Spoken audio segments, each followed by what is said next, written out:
Ghana is increasingly becoming the favorite dumping ground for the exportation of illegal waste, particularly electronic waste. Every single month, you have between 600 to 800 container loads of electronic waste from the developed countries to Ghana. And here I'm talking about the Netherlands, the UK, Spain, Norway, France, I mean, you name it, the United States. I mean, all these countries are sending their electronic waste to Ghana.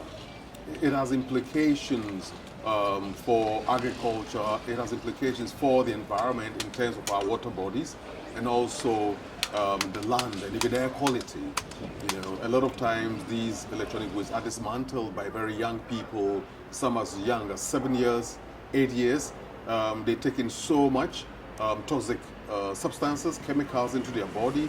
And here I'm talking about lead, cadmium, brominated flame retardants. I mean, these are young people whose bodies are growing up and are very susceptible to the impacts, the negative impacts of all these chemicals.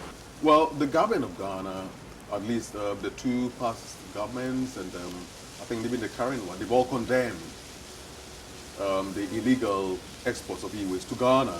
And they have told the European Union to stop using Ghana as the dumping grounds for their electronic waste.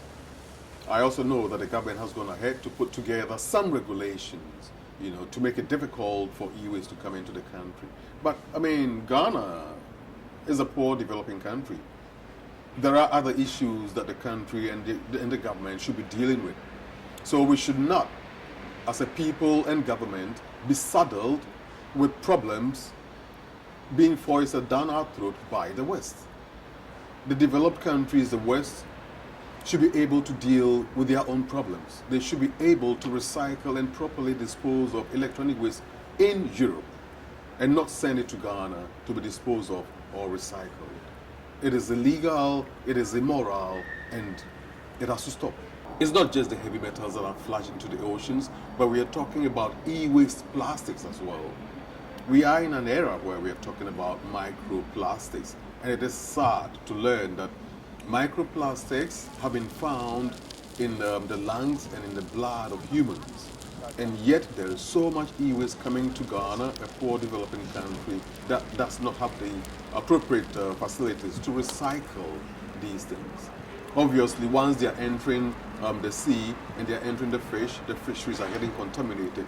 It means that humans in Ghana who consume the fisheries or the fish are also getting contaminated. Of course, we are taking in so much heavy metals from the fish and microplastics from the sea into our bodies.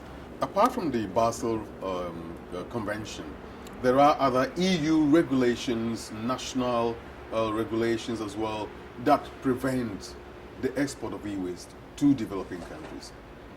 But there's a need for tougher regulations because it looks as if these EU regulations, existing or current EU regulations, are not working.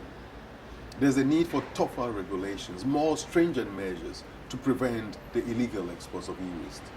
Because it is indeed a tragedy, it is a nightmare for developing countries such as Ghana in terms of the environmental and public health consequences.